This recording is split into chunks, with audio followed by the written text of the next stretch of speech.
Brothers శ్రావణ వేడుకలు అన్ని రకాల వస్త్రాలు శ్రావణంలో కూడా ఆషాఢం ధరలకే అమ్మకం.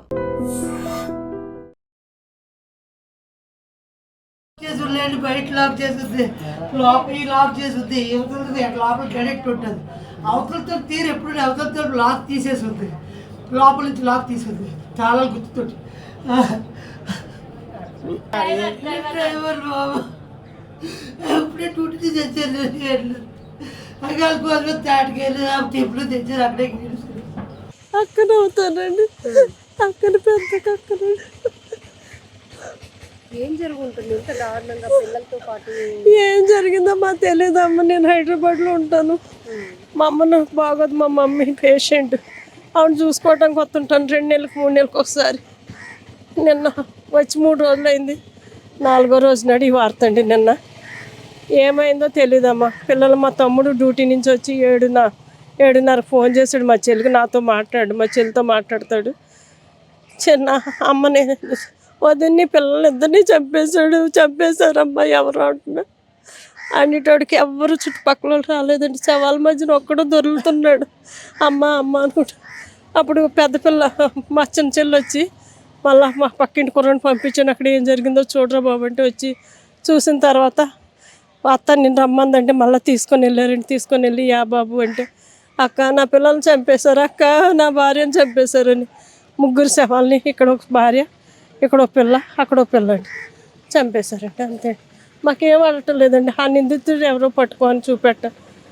ప్రభుత్వం మాకు న్యాయం చేయాలి, పోలీసు వారు కూడా న్యాయం చేయాలి. ఇటు అటు కూడా తొలగకూడదండి, అదే మా బాధ. ఏమైనా తగాదాలు ఉన్నాయా తల్లి? ఎందుకంటే పసిపిల్లలను కూడా చూడకుండా. తగాదాలు ఏమీ లేవండి. మా తమ్ముడు ఎవరితోటి గొడవలు ఆడండి, ఎవరితోటి మాట్లాడు. డ్యూటీయా, ఇల్లా, పిల్లలు వస్తే వారం తర్వాత వారం రోజులకోసారి తల్లి దగ్గరికి వస్తాడు. తల్లిని చూసుకుంటాడు. వాళ్ళకి కావాల్సిన ఏంటో చూసుకొని వెళ్ళిపోతుంటాడు. మొదటి నుంచి ఇక్కడే ఉంటున్నారా? ఈ ఏరియాలోనే ఉంటున్నారా? మా తల్లిదండ్రులు పుట్టిన కాడి, మా తమ్ముళ్ళ కాడి నుంచి ఇక్కడే ఉంటున్నామండి. పుట్టిన కాడి నుంచి. ఏం చేస్తారు మీ తమ్ముడు ధనుప్రసాద్ గారు? ఏం చేస్తారు? డ్రైవర్ అండి. కాంట్రాక్టర్ బేస్లో డ్రైవర్ చేస్తున్నాడు. రోడ్లు వేసే దాంట్లో ప్రస్తుతం డ్రైవర్ అండి. చుట్టుపక్కల అందరూ చెప్తున్నారు అతను చాలా బాగా చూసుకుంటారు ఫ్యామిలీని, పిల్లల్ని అని. పాపం డ్యూటీ నుంచి వెళ్ళొచ్చేటప్పటికి ఇంత దారుణం జరిగిందంట. టిఫిన్లు పట్టుకొని వచ్చాడండి. పిల్లలిద్దరికి టిఫిన్లు పెట్టేసి చర్చికి పంపిద్దామని. ఈ లోపల రక్తం మడుగై ఉన్నారండి 3. ఎవరి వల్ల ఏమైందనేది తెలియదండి మాకు. ఎందుకంటే వాళ్ళిద్దరే హ్యాపీగా ఉంటున్నారు కదా, ఎందుకు మనం వెళ్ళి ఎంటర్ అవ్వటం అని. మేము ఏ విషయంలో కూడా తను వచ్చి ఇది అని చెప్పేవారు కూడా మేము ఎంటర్ అవ్వండి ఏ విషయంలో. నేను ఇలా తెరిచాక ఇంకంతా ఇలాగే తిరుగుతున్నామండి ఇక్కడ.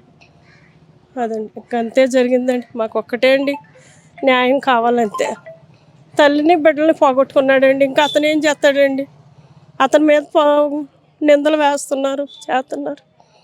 అన్న తమ్ముడు అలాంటి కాదండి. మీకు కనీసం ఒక్కళ్ళైనా తప్పు చెప్తారు కదా, వాళ్ళు ఉన్న లోటుపాటు ఫాల్స్ ఉంటే ఎవరు చెప్పడం లేదంటే మంచోడనే కదండి. ఏం న్యాయం కోరుతున్నారు తల్లి? ఆ నిందితుడిని కఠినంగా శిక్షించాలి, బయటకు రాకూడదండి. పసిపిల్లలండి ఇద్దరు, చిన్న బిడ్డలు 8 years 6 years అండి. ఆ బిడ్డల కన్నా న్యాయం చేయండి. భార్య విషయంలో కుటుంబం అంతా పోయింది, లైఫ్ పోయిందండి, వాడికి జీవితమే పోయిందండి. అదే మధ్య ఏమైనా గొడవలు? ఎప్పుడు లేవమ్మా, ఎప్పుడు లేవు గొడవలు అనేవి రావండి. ఇంకా మేమే చిన్నపిల్లల్ని ఏమైనా సరదాగా ఇలా గిల్లి ముద్దాడుతాం కదా, ఆ పిల్లలు చెప్తే నా పిల్లల్ని గిల్లారని కూడా అడిగేంత సున్నితం మనస్తత్వం అండి అది. అంటే పిల్లలు కూడా మమ్మల్ని ముద్దాడవచ్చు కానీ అంత కాదు అన్నట్టు, అతి సున్నితం అండి. ఇంకా అంతే, ఏం చేస్తామండి. సో కార్పొరేటర్ కూడా మనతో పాటు ఉన్నారు. అమ్మ, మీరు ఇక్కడ ఉన్నటువంటి కార్పొరేటర్, ప్రతినిత్యం ఈ వార్డులో ఉన్న పరిస్థితుల గురించి మీకు ఒక నాలెడ్జ్, అవగాహన కూడా ఉంటుంది. కానీ ఆల్ ఆఫ్ సడన్ ఒకే కుటుంబంలో 3 విగత జీవులుగా పడి ఉండటం, అందులో పిల్లలు, తల్లితో పాటు అత్యంత కిరాతకంగా హత్య చేశారంటే అసలు ఏంటి ఇంత ఉలికిపాటుకు గురవుతున్నారు ప్రతి ఒక్కరు కూడా? మాకైతే ఏం అర్థం కాని పరిస్థితిలో ఉన్నామండి మేము.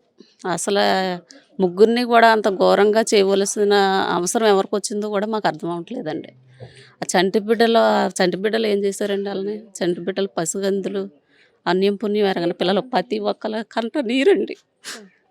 ఎవరు కూడా నిన్నటి నుంచి కొంచెం నైట్ అంతా ఇప్పుడు ఆ పిల్లలు చంటి బిడ్డలండి, ఆడి పిల్లలు, ఆ పిల్లలు ఏం చేశారండి?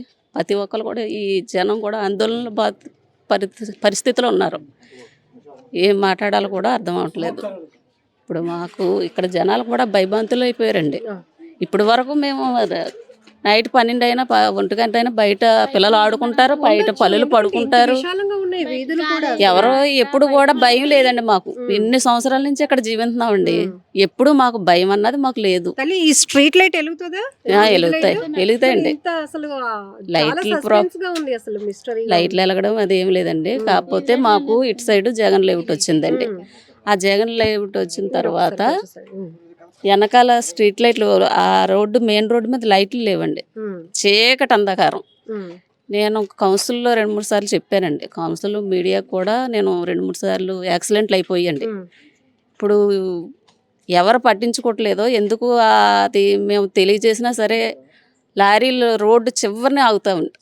అక్కడ దానికి సంబంధించిన లారీలండి, బాటనీ కంపెనీకి సంబంధించిన లారీలండి. ఇప్పుడు వాళ్ళు ఏదన్నా స్టాండింగ్ చూసి అక్కడ పెట్టుకోవాలా.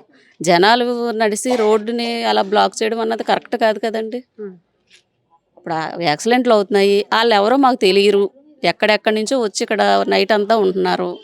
ఎవరు వస్తున్నారు ఎవరు పోతున్నారు కూడా ఇప్పుడే అర్థం అవ్వట్లేదండి మాకు. అంటే పర్టికులర్గా ఈ కుటుంబం మీదే అంత పగ, అంత కక్ష కాకపోతే పిల్లలతో పాటు ఇంత దారుణంగా చేయాలి. పోనీ ఏమైనా వస్తువులు పోయాయి అంటే దొంగతనానికి ఎవరో వచ్చారు చేశారు అని అనుకోవడానికి ఎంత పగున్న పసిపిల్లల మీద అది తీర్చుకోవాలి అనుకోవడం కూడా చాలా మాకు అది అర్థం కావట్లేదండి. మేము పోలీసు వారికే వదిలేసామండి. వాళ్ళే మాకు మా పేటలో ఈ కుటుంబానికి ఆ చనిపోయిన ముగ్గురికి న్యాయం జరగాలండి. ఆ చంటి బిడ్డలు తల్లితో సహా ఎందుకు అలా జరిగిందన్నది వాళ్ళకి న్యాయం జరగాల. అది పరిస్థితి చూస్తే పాపం డ్యూటీ నుంచి వచ్చి వాళ్ళకి టిఫిన్ ఏదో తాటికాయలు అవి కూడా తీసుకొచ్చాడట పిల్లలకి ఇష్టమని. వచ్చి చూసేటప్పటికి పిలిస్తే కూడా ఎవరు పలకట్లేదని వెనక నుంచి వచ్చి చూసేటప్పటికి ముగ్గురు అలా విగత జీవులుగా పడి ఉన్నారు అంటుంది. ఇప్పుడు అతను ఒంటరివాడు అయిపోయినటువంటి పరిస్థితి. అవునండి. ఏమైనా ఏటన్నది మేము చెప్పలేమండి. ఏం జరిగిందో మాకు తెలీదు. ఎవరికి కూడా అంతు చిక్కట్లేదు అసలు. లోన ఆ టైం అంత తక్కువ టైంలో అలా అయిపోవడం అన్నది మాకు అంతు చిక్కని ఇదండి. అది ఏదన్నది మాకు పోలీసు వారు న్యాయం చెయ్యాలా. కూడా మాకు చాలా సహకరించారండి. నిన్నంతా కూడా డిఎస్పీ గారు, ఎస్పీ గారు మొత్తం అందరూ వచ్చి చాలా సహకారంగా ఉన్నారు. చాలా బాగా చేశారు. అదే విధంగా అది ఏటన్నది తెలిసేది కూడా వాళ్ళకే వదిలేసామండి. మేము పోలీసు వారికే వదిలేసాం. ఆ న్యాయం కూడా అలా జరిగించాలండి. ఆ తల్లికి ఆ బిడ్డలకి న్యాయం జరగాలండి. ఖచ్చితంగా న్యాయం జరగాల. ఈ ట్రిపుల్ మర్డర్ సామర్లకోట, కాకినాడలో జరిగినా కూడా రాష్ట్ర వ్యాప్తంగా చాలా చర్చకు దారి తీస్తోంది. ఎందుకంటే పసిపిల్లలతో పాటు చంపే ఇప్పుడు ఈ నేర ప్రవృత్తి బాగా పెరుగుతోంది. అదే అండి మాకు అర్థం కావట్లేదండి. అస్సలు అంత చిక్కట్లేదు. మాకు అర్థం కాని పరిస్థితిలో కాలనీ వాసులు అందరూ కూడా భయభ్రాంతులు అయిపోయారండి. నిన్నటి నుంచి కూడా నైటు ఇంకెవరికాల్లో ఇదైపోయి ఉండిపోయారండి. ఎప్పుడు కూడా ఎవరికి అందరూ కలిసిమెలిసి ఉండి ఎవరితో తగాదాలు ఏం లేదండి. ఎప్పుడు ఎవరితో తగాదాలు పెట్టుకున్నది లేదు. పిల్లల్ని చక్కగా రెడీ చేసి పిల్లలు పంపుకుంటుంది. భార్య భర్తలు అందరూ అలా బాగానే ఉంటారండి. ఎప్పుడు వాళ్ళతో గొడవలు లేవు, ఏమి లేవు. వాళ్ళ ఫ్యామిలీ మటుకు వాళ్ళ ఫ్యామిలీ కరెక్ట్గానే బాగానే ఉండేవారు. అంతవరకు మనకు తెలుసు. కానీ ఇది ఏమైంది అన్నది మాకు అంత చిక్కట్లేదండి. ఇక్కడ మహిళలు మా ఛానల్తో మాట్లాడుతూ గాంజా బ్యాచ్ బాగా ఎక్కువగా ఉంటున్నారు, వెనక నుంచి ఎవరెవరో వస్తున్నారు, పిల్లల్ని బయటకి ఇలా వీధిలోకి కాదు ఇంటి ముందు వదలాలన్నా భయం వేస్తోంది. అదే అండి మేము చెప్పేది. అదండి అక్కడ లైటింగ్ లేదండి. మన రేగంపేట రోడ్డు అండి, జగన్ కాలనీ రేగంపేట రోడ్డు అండి. ఆ లైన్ అంతా చీకటి అంధకారం అండి. ఇప్పుడు ఎవరన్నది మేము రోడ్డు మీద ఎవరు వెళ్తున్నారు మాకు ఏం తెలుస్తుందండి. ఏమన్నంటే మీరు రోడ్డు మీద వెళ్తున్నాం అంటున్నారండి. వాళ్ళు ఎవరన్నది మాకు అంత చిక్కట్లేదు. అలా ఆరి వాళ్ళు కూడా ఎవరో ఎక్కడెక్కడి నుంచో వచ్చి ఉంటున్నారండి. ఇక్కడ నైట్ తాగేసి అసభ్యకరమైన కార్యాలు చేసి ఆ మందు బాటిల్ అవి పగలగొట్టి అక్కడే పార్కుకి పిల్లలకి వెళ్ళరండి. ఆ పార్కులో పగలగొట్టి ఆ పార్కులో వేస్తున్నారండి నైట్. మేము చెప్పామండి 2-3 సార్లు కూడా మేము మీడియాకి ఇచ్చాను, కౌన్సిల్లో చెప్పాను, మీడియాకి కూడా మేము ఇచ్చామండి. మరి ఎందుకు పట్టించుకోవట్లేదో అది ఆ ట్రాఫిక్ అన్నది ఎందుకు పట్టించుకోవట్లేదు మాకు అంత చిక్కట్లేదు, అర్థం అవ్వట్లేదండి. కుటుంబాన్ని కోల్పోయిన తర్వాత ఇప్పుడు అర్థమవుతోంది. అంటే ఆ ఇంటెన్షన్ కూడా ఇప్పుడు ఏంటంటే అదే కదండి. ఇప్పుడు మేము చెప్పాం కదండి కట్టడి. అదే కదా ఏ విధంగా జరుగుతుందో మాకు అర్థం అవట్లేదు. మేము చెప్పుకున్న ఆరోపణలు మాకు కొంచెం సహకరించాలి కదండి, చెయ్యాలి కదా. సో ఇది ఇక్కడ ఒక మహిళా కార్పొరేటర్ కూడా ఆ కుటుంబం కోసం కన్నీళ్లు పెట్టుకున్నారు. సో ఇక్కడ మనం చూడొచ్చు వీధి ఎంత ఎక్స్టెన్షన్గా ఉందో, చాలా వైడ్గా ఉంది. స్ట్రీట్ లైట్కి దగ్గరగా ఉన్నటువంటి ఇల్లు కూడా ఇది. సో ఫ్రంట్ నుంచి వచ్చి ఎవరైనా చేశారు అని చెప్పడానికి కూడా అనుమానితంగా ఎవరు కూడా కనిపించడానికి కూడా అవకాశం లేనటువంటి పరిస్థితిలో ఉంది ఈ ఏరియా. కానీ వెనకాతలో ఉన్నటువంటి కాలనీస్లో ఎక్కువగా లైటింగ్ లేదు, అలాగే రోడ్లు కూడా అంత బాగాలేదు. అయితే గాంజా బ్యాచ్లు కూడా విచ్చలవిడిగా ఆకతాయిలు తిరుగుతున్న పరిస్థితుల్లో ఎవరిని అనుమానించడానికి కూడా లేదు. ఎందుకంటే ఏదైనా ప్రజలు ప్రశ్నించినా తిరగబడే పరిస్థితిలో కొంతమంది గాంజా బ్యాచ్లు ఉంటున్నారు. కాబట్టి ఇప్పటికైనా ఒక కుటుంబాన్ని అయితే ఒక ఊరు కోల్పోయింది. ఆ వ్యక్తి ధనుప్రసాద్ అయితే భార్యను కోల్పోయాడు, 2 పిల్లల్ని కోల్పోయాడు. ఆయన గగ్గోలు పెట్టిన తీరు ప్రతి ఒక్కరిని కదిలిస్తోంది, కంటతడి పెట్టేస్తోంది. ఈమె కూడా ఈ వీధంతా కూడా నేను కార్పొరేటర్ని మేడం, వీరందరూ కూడా నాకు బాగా తెలుసు, చాలా మంచి ఫ్యామిలీ, అలాంటిది ఇంత దారుణానికి ఒడిగట్టారు అంటే కూడా ఏంటి మాటలు రావటం లేదు అంటున్నారు. ఏదేమైనా చాలా బాధాకరమైన విషయం. ఇలాంటి ఆకృత్యాలు, ఇలాంటి దారుణాలు ఆగాలి. ఖచ్చితంగా ఆగకపోతే ప్రాణాలకి అసలు ఎక్కడ కూడా ఒక బాధ్యత లేదు, ఒక రెస్పాన్సిబిలిటీ లేనటువంటి పరిస్థితిలో ప్రజల ప్రాణాలు గాలికి వదిలేశారా అన్నట్టుగా కూడా కొన్ని పరిస్థితులు చాలా క్లియర్గా కనపడతా ఉన్నాయి అనేది కూడా. మహిళలు అయితే మాత్రం పిల్లల్ని బయటకు తీసుకురావాలంటేనే భయపడుతున్నాం మేడం. నిన్న ఈ 3 హత్యలు జరిగినాక ఈరోజు మా హస్బెండ్స్ కూడా డ్యూటీలకు వెళ్లకుండా మాకు కాపలాగా ఉండాల్సినటువంటి పరిస్థితి వచ్చింది. ఇది ఎన్నాళ్ళు అని కూడా ఈ మహిళలంతా ప్రశ్నిస్తుంది. మీకు తెలిసిన విషయం ఏంటి అసలు? నిన్న అందరూ మేము చర్చికి వెళ్ళిపోయి అడవుల్లో ఉన్నాం మేడం. అయితే వాళ్ళ ఆయన గారు వచ్చి నిసి మాదిరి అని పిలుస్తున్నారంటే అంతకీ పలకకపోతే ఇలాగ ఈ పక్క ఇది తాళం వేసేస్తుంది, అది తాళం వేసేస్తుంది, అది తాళం వేసేస్తుంది. ఈ పక్క నుంచి ఇలా దూకి అటు నుంచి వెళ్ళి చూడబోతుకి డోరు ఓపెన్, కొంచెం తాళం వేసి లేదు కానీ ఓపెన్లో కొంచెం ఉందంట. చూడబోతు రక్తపు మడుగులో 3 ఉన్నారు. ఇంకా తను ఏడ్చేస్తున్నాడు అని అందరం వెళ్ళి చూడబోతుకి ఈ తాళం ఎవరో బద్దలు కొట్టారు, తాళం దొరకలేదంట మేడం. అప్పుడు అందరం వెళ్ళి చూడబోతుకి రక్తపు మడుగులో 3 ఉన్నారు. ఇంకా అంతే, మాకు ఎవ్వరికి ఇంకా సౌండ్ లేదు మేడం. చిన్ని పిల్లలు ఏం జరిగిందన్నది కూడా మాకు ఎవ్వరికి ఏం తెలియదు మేడం. 3 మృతదేహాలు ఒకే చోట పడి ఉన్నాయమ్మా? అంటే ఆ ప్లేస్లో బాత్రూమ్ దగ్గరే ఉన్నాయి. మా మాదిరిది ఈ పక్కన ఉంది, చంటి పిల్లది సోఫా పక్కన ఉంది, పెద్ద పిల్లది డ్రమ్ బాత్రూమ్ దగ్గర డ్రమ్ పక్కన ఉంది. ఇంకా రక్తం ఎలా ఉందంటే ఇంకా మేము ఎవరం చూడలేకపోయేవాడు. స్కూల్ నుంచి వచ్చిన వెంటనే ఈ వీధిలో ఆడుకుండేవారు, కొంచెంసేపు మా ఇంటి దగ్గర ఆడుకుండేవారు. మళ్ళీ సాయంత్రం అయ్యేసరికి మళ్ళీ వాళ్ళ ఇంటికి వాళ్ళు వెళ్ళిపోయేవారు. ఎవరితోటి గొడవలు కానీ గోళ్ళలు కానీ ఏమీ లేవు. చిన్ని పిల్లలని ముద్దుగా మాట్లాడే పిల్లలండి. అలాంటి పిల్లల్ని మరి వాడు అంత కిరాతకంగా ఎందుకు చంపాడు అనేది మాకు తెలియాలి మేడం. ఇప్పుడు వీధిలో కూడా పక్కనే ఇల్లులు ఉన్నాయి. ఒకసారి ఇన్వెస్టిగేషన్ కోసం అధికారులు కూడా లోపలికి వెళ్తున్నారు. పోలీసులు ఇన్వెస్టిగేషన్ కూడా ముమ్మరంగా కొనసాగుతోంది. ఎందుకంటే ఇప్పటికే కొన్ని గంటలు గడిచిన పరిస్థితి కాబట్టి ఏం జరుగుంటుంది, 3 ఇంత కిరాతకంగా హత్య చేయాల్సిన అవసరం ఎవరికి వచ్చింది అనేది ఇప్పుడు ప్రతి ఒక్కరిని తొలిచేస్తున్నటువంటి ప్రశ్న. ఇది దీంతో పాటు తీవ్ర భయాందోళనకు గురి చేస్తున్నటువంటి దారుణమైన హత్యలుగా కూడా మనం చెప్పుకోవచ్చు. అమ్మ, ఇప్పుడు మీరు చెప్తున్నారు ఆ నాన్న ఆ పిల్లల కోసం టిఫిన్ తాటికాయలు కూడా తీసుకొచ్చారు అని చెప్పేసి. అది రాత్రి నైట్ డ్యూటీకి వెళ్ళేటప్పుడు తాటికాయలు తేడాడి అని చెప్పిందంటే అండి. ఆ తాటికాయలు టిఫిన్ కూడా ఇక్కడే ఉండిపోయినాయండి. అలాగా ఇంకా వాళ్ళ రక్తం మడుగులో ఉన్నప్పుడు ఇంక ఇవన్నీ ఏమి ఉంటాయండి. ఇంకా చిన్ని పిల్లలు, అలాంటి పిల్లల్ని చూసి బాబోయ్ నాకైతే బుర్ర పనిచేయలేదండి. మీరు చెప్తే నమ్మరు. ఆ పిల్లలు ఇప్పుడు కూడా నాకు కళ్ళల్లోనే ఆడుతున్నారండి. అలాంటి పిల్లలు వచ్చి ఆంటీ అన్న పిల్లలండి. ఇంత దారుణంగా దాన్ని చంపేసాడు. పిల్లలు ఏం చేశారండి.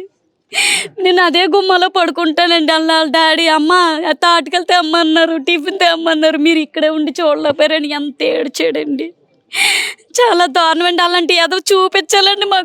మాకు చాలా భయం వేస్తుందండి. 2 రోజులు నిద్ర లేదండి, తిండి కూడా లేదండి. పిల్లల్ని నట్టుకొని ఎడుతున్నామండి. మా పిల్లలు చూస్తా పిల్లలు గుర్తుకొస్తున్నారండి. నాకు 3 అండి, మా అమ్మాయితో పాటు పిల్ల. చాలా భయం వేస్తుందండి. మేము ఉండడానికి కూడా చాలా భయం వేస్తుందండి నాకు. ఈదులో మాకు నిద్ర లేకుండా అలా చూస్తూనే ఉంటున్నాం. ఆ ఇంటంకే ఆ పిల్లలు ఆడుకుంటే స్థలం ఇదే అండి. వీధిలో కనిపించడానికి కూడా ఒక సీసీ కెమెరా కూడా లేదు మేడం, లేదండి. అక్కడ తోటలో కూడా సీసీ కెమెరా లేదు మేడం. సిఎంఎం స్కూల్ కాడ కూడా సీసీ కెమెరా లేదండి. కుర్రోళ్ళు గంజే తాగేసి ఇంతంత చిన్న వయసు పిల్లలు ఇలా సెల్ ఫోన్లు అట్టుకుని చూస్తూ ఉండి వెళ్ళిపోయిన వాళ్ళకి సిగరెట్లు వస్తా అక్కడ కూడా ఫ్యామిలీ పిల్లలతోటి ఉంటుందండి, చంటి పిల్లలతోటి. ఆ గోళ్ళ మీద కూర్చొని డైలాగులు కట్టా వేస్తూ ఉంటారండి. అర్ధరాత్రుల మీద లైట్లు ఉండవండి, అక్కడ లైట్లు ఉన్నా పగలు కూడా వేస్తారండి సీసాలు ఇచ్చుకొని. ఎవరు రావాలన్నా ఇదే తోవా లేకపోతే వెనకాతల నుంచి ఏమైనా అవకాశం? జగన్ సైడ్ నుంచి ఇంకొక రూట్ ఉంది మేడం. గోడ ఉండేదండి. ఇప్పుడు జగన్ సైడ్ తిన్నంగా వచ్చాడండి. ఎవరిని అడిగినా జగన్ సైడ్ కొత్త వాళ్ళు ఎవరు వచ్చినా జగన్ సైడ్ అంటున్నారండి. ఆయన కొత్త మొక్కలు వచ్చినప్పుడు ఎలా వచ్చారు బాబా, ఎవరు కావాలి బాబా అంటే జగన్ సైడ్ అంటున్నారండి. ఇప్పుడు కొత్తగా కట్టారు కదండి జగన్ సైడ్, ఇంకా అటు సైడ్ ఇంకా ఖాళీగా ప్లేస్ ఉందండి. ఇంకెలా ఈదులాంటి వచ్చేస్తున్నారండి. వచ్చేసి ఎవరు బాబా తాగేసి ఉన్న వాళ్ళే వస్తున్నారండి. ఎవరండి ఇలా వస్తున్నారంటే జగన్ సైడ్ అమ్మా, మా జగన్ సైడ్ అంటున్నారండి. వాళ్ళు ఎవరు కూడా మాకు తెలియదండి. వాళ్ళు మాకు తెలిసేటండి. పొద్దున పోయి పనులకి పని సాయంత్రం వస్తామండి, మాకు తెలియదండి ఎవరు వస్తారు. ఈ కాలనీలో ఎన్ని ఇల్లులు ఉంటాయి తల్లి మీ లెక్కగా? అంటే ఈ వీధిలో ఇలాగా 30 కుటుంబాలు పైనే ఉంటాయి మేడం గారు, పైనే ఉంటాయి. కాబట్టి నిరంతరంగా మీకు ఇక్కడ ఎవరైనా కూడా మీకు ఒక ఐడియా వస్తుంది. తెలియలేదు తెలిసిన వాళ్ళు అయితే మేము మామూలుగానే పట్టించుకోమండి. ఇలాంటి పలానా మేమే అంటామండి. అంతే కొత్త వాళ్ళు వస్తే మాత్రం జగన్ సైడ్ అంటున్నారండి. ఇంకా జగన్ సైడ్ నుంచి కానండి ఇంకెలాగానండి ఇంకా వాళ్ళు ఇలా అప్పులోళ్ళు వచ్చారు, లాలేలు వచ్చారు, వీళ్ళు వచ్చారు అని చెప్తున్నారు కానండి. వాళ్ళు మాకు ఎవరో కూడా మాకు తెలియదండి. అలా కొత్త వాళ్ళు వచ్చారండి. అరణం గానీ తెలియడం గానీ ఏమీ తెలియలేదండి. ఆయన వచ్చి కేకలేసే వరకు మాకు ఏం తెలియలేదండి. పక్కన ఇల్లులు ఉన్నాయి, ఎదురు ఇల్లులు ఉన్నాయి, విశాలమైన రోడ్లు అయినా కూడా పిల్లలతో పాటు ముగ్గురున్నట్టు కూడా చేయం కుట్టినట్టు కూడా అనిపించలేదు మేడం. మాకు చిన్న పిల్లలు ఆంటీ ఆంటీ ఆంటీ అని వస్తారా పిల్లలు. ఇంటికి వస్తే చిట్టాంటీ మన బావే మా పిల్లలతో ఆడుకుంటారు వాళ్ళు ఎంతసేపు. ఆవిడైతే అమ్మ నన్నైతే చిన్నింటి నేనైతే ఆవిడని పెద్దింటి ఏం చేస్తున్నావు అంటాను. ఎంతండి ఇంకదే మాట. ఏంటి పెద్దింటి అమ్మాయి వయసు కూడా 26 సంవత్సరాలు. పెద్దింటి వాళ్ళు ఏం చేస్తున్నారంటే ఏం చేస్తలేదు, ఇటు చిట్టిలా వచ్చామంటారు. ఆవిడ కూడా చాలా మంచి ప్రేమగా ఉండేవాళ్ళు. ఎవరితోటి మాట్లాడే ఇన్నాళ్ళైతే రెంటకి ఇందులో ఉండేవాళ్ళం, ఇంకెంతసేపు ఉండేవాళ్ళమి. అక్క అక్క అక్క నేను తిరిగేదాన్ని. ఒక్కోసారి అయితే పెద్దింటోళ్ళు అని పిలిచేదాన్ని, ఏం చేస్తున్నారని పిలిచేదాన్ని. పిల్లలైతే ఇంకెంతసేపు మన బాబాయ్ మా ఆయన్ని మన బాబాయ్ అని తిరిగేవారు. చిట్టాంటి బంగారు లాంటి పిల్లలలో. ఒక్క పూటలో ఒక కుటుంబమే లేకుండా పోయింది. మాకు ఎవ్వరికి కూడా మనశాంతి లేదు. వాళ్ళ కుటుంబం కోసం ఆలోచించి ఎవ్వరికి కూడా కంటి మీద రెప్పలేదు. ఆ పిల్లలు ఇంటి వైపు చూడడానికి కూడా మీకు ధైర్యం చాలతలేదు అస్సలు. మాకు ఎంతసేపు ఇంకా పిల్లలు ఆడేస్తున్నారు మా కంట్లో ఇంకెంతసేపు ఇంకా ఆ సౌండ్ వినిపించేలాగా అనిపించారు. ఈ అడవుల్లో గట్ట 1-2 ఇల్లులు ఉన్నప్పుడు వాటిని చూసే పరిస్థితి భయపడతాం.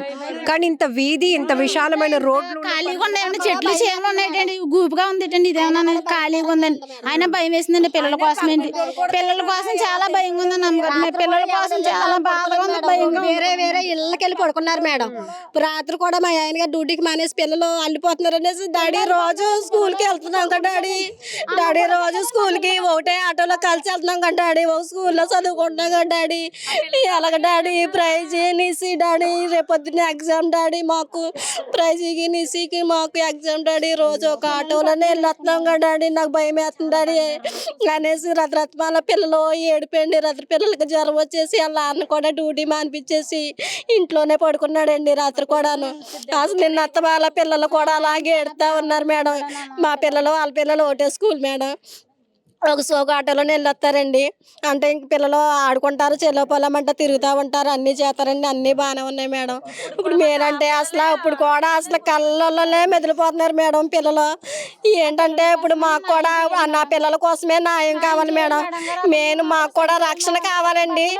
ఎలాంటిది ఎప్పుడు ఎక్కడ జరగలేదు మేడం. మేము టీవీల్లో సెల్లల్లో చూడమే తప్పనిచ్చి మేము డైరెక్టర్గా ఎప్పుడు ఇలా చూడలేదు మేడం. మా అందరికీ కూడా చాలా భయంకరంగా చాలా భయానికి గురయ్యాం మేడం. పెద్ద పెద్ద గదులున్న ఇల్లు కూడా కాదు, చాలా చిన్నగానే ఉంది, ఎక్కడ చూసినా క్లారిటీగా వెళ్ళొచ్చు, కానీ అంత దారుణంగా అసలు చాలా దారుణం మేడం. మాకు కూడా రక్షణ కలిగించాలండి. అలాగే కుటుంబానికి కూడా న్యాయం కావాలండి, న్యాయం జరగాలండి. న్యాయం అంటే ఇప్పుడు ఒక కుటుంబంలో ముగ్గురిని అంత కిరాతకంగా చెప్పాడంటే ఎలాంటి న్యాయం అంటే ఇప్పుడు ఆడెవడో తెలవాలి మేడం. తెలిసి మా ఆడిని కుక్కని ఇడుచుకొచ్చినట్టు ఇడుచుకొచ్చి మాకే అప్పచెప్పాలి మేడం. పోలీసులు ఏం చెయ్యకపోయినా పర్వాలేదండి, ఆడిని మట్టుకు తీసుకొచ్చి మాకు అప్పచెప్పాలి మేడం. ఆడికి సరైన శిక్ష మేమే వేస్తాం మేడం. ఆడిని మట్టుకు వదిలిపెట్టి పరిస్థితే లేదండి మేడం. ఆడిని మేము చూడాలి మేడం. ఆడి మొఖం కూడా మేము అందరికి చూపించాలండి. ఎందుకంటే ఇప్పుడు ఎవరు చంపారో కూడా మాకు తెలియదండి. ఇప్పుడు ఇక్కడ ప్రజలందరికీ తెలవాలంటే ఆడెవడో ఆడి మొఖం కూడా మా అందరికి చూపించాలి మేడం. ఆడి మట్టికి కంపల్సరీ ఆడి మట్టికి వదిలే పరిస్థితే లేదు మేడం. కొన్ని ఏమైనా దొంగతనం కోసం వచ్చి చేసి ఉండడానికి అవకాశం ఉందా? ఆ ఫ్యామిలీ ఫైనాన్షియల్ గా ఎట్లమ్మా? అలాంటిది ఏమి లేదు మేడం. అలాంటిది ఏమి లేదండి. దొంగతనం అయితే లేదు కానీ ఒకవేళ ఏమన్నా పర్సనల్ గొడవలు ఏమన్నా ఇలాంటివి మాకేం తెలియదు కానీ మేడం. కానీ చిన్న పిల్లలని కూడా చూడుకోకుండా పిల్లల్ని కూడా అలాగా చంపేయడం అన్నది చాలా భయంకరమైన విషయం మేడం. పోనీ వాళ్ళకి ఏమున్నా సరే ఏదో మాట్లాడుకుని సర్ది చేసుకోవాలండి. కానీ మయ్యంగా చిన్న పిల్లల్ని ఏమేరగని పిల్లల్ని కూడా చంపేశారంటే మరి ఆడే రాక్షసుడు. పిల్లల ఫోటోలు చూస్తే ఎంత ముద్దుగుండారమ్మా, ఎంత ఆడు రాక్షసి రూపము చూపించాడు మేడం. ఆడు చాలా రాక్షసుడిలాగా ప్రవర్తించాడు మేడం. ఆడి మట్టికి అసలు వదిలిపెట్టొద్దు మేడం. సరైన న్యాయం చెయ్యాలి మేడం. మొత్తం ఈ వీధిలో ఉన్న వాళ్ళు కూడా ఎవ్వరు ఈ దారుణానికి ఒడిగట్టింది ఆ వ్యక్తిని మాత్రం పోలీసులు అదుపులోనికి తీసుకొని మా ముందు ప్రవేశపెట్టాలి, మాకు చూపించాలి అని చెప్పి వాళ్ళు డిమాండ్ చేస్తున్నారు. అలాగనే మా కాలనీకి భద్రత లేకుండా పోయింది. ఒక్కసారిగా ఒక్క కుటుంబంలో ప్రతిరోజు మా కళ్ళెదుటే తిరిగే పిల్లలు ఇక్కడే సైకిల్ తొక్కుంటారు. మా పిల్లలతో పాటు స్కూల్కి వెళ్ళే పిల్లలు వాళ్ళిద్దరు కూడా నిసి కావచ్చు, లేకపోతే ప్రైజీ కావచ్చు, అలాగే మాధురి ఎవరైతే 26 years ఉన్నటువంటి మాధురిని కూడా అత్యంత కిరాతకంగా హత్య చేసినటువంటి ఆమె కూడా అక్క అక్క అంటూ మేమందరం పిలుస్తూ ఉంటాము. అందరూ ఒక వీధిలో ఉన్నా కూడా చాలా ఫ్యామిలీ మెంబర్స్ లాగా మా అందరి మధ్య బాండింగ్ ఉంటుంది. అలాంటిది ఇప్పుడు ఈ ఇంటి వైపు చూడాలంటేనే మాకు భయం వేస్తోంది. ఆ ఇంటి నెంబర్ 128 కదమ్మా, ఆ ఇంటి నెంబర్ అటువైపు చూడాలంటేనే మాకు భయం వేస్తుంది. ఇక్కడ ఒక కుటుంబమే ఇంకా లేదా, వాళ్ళని మేము చూడలేమా అని ఆ వాస్తవాన్ని కూడా మేము జీర్ణించుకోలేకపోతున్నాం. ఒళ్ళు గగ్గురుపాటుకు గురవుతోంది. ఖచ్చితంగా ఇలాంటివి మళ్ళీ జరగకుండా ఉండాలి అంటే మాకు భద్రత కావాలి. చంటి పిల్లలతో ఉంటున్నాము. ఇంత విశాలమైన వీధి, ఇంత విశాలమైన రోడ్లు ఉన్న చోటే ఏమీ కాకుండా ఎవడో వచ్చి అంత దారుణంగా పిల్లలతో పాటు తల్లిని కూడా హత్య చేసి ముగ్గురిని హతమార్చి వెళ్ళిపోయాడు అంటే ఖచ్చితంగా న్యాయం జరగాల్సిందే అంటూ కూడా ఈ మహిళలంతా డిమాండ్ చేస్తున్నారు. నిజంగా ప్రస్తుతం ఉన్నటువంటి సమాజం దేనికి ప్రయారిటీ ఇస్తుంది? ఆర్థిక సంబంధాల చుట్టూ మాత్రమే తిరుగుతుంది. మళ్ళీ ఎన్నికలంగానే చాలా విరక్తి కలుగుతాం. మంచి అనిపిస్తుంది కదా, లేడీస్ కూడా ఛాలెంజింగ్ జాబ్స్ చేసినప్పుడు చాలా బాగుంటది. ట్రాఫిక్ అసిస్టెంట్స్ గా నియమించిన ట్రాన్స్జెండర్స్ అందరితో సాల్యూట్ చేయించుకుంటున్నారు. ఫుడ్ డెలివరీ ఇవ్వటానికి వెళ్ళినటువంటి డెలివరీ బాయ్ అనిల్ పై కళ్ళ ముందు పిల్లల్ని కొట్టి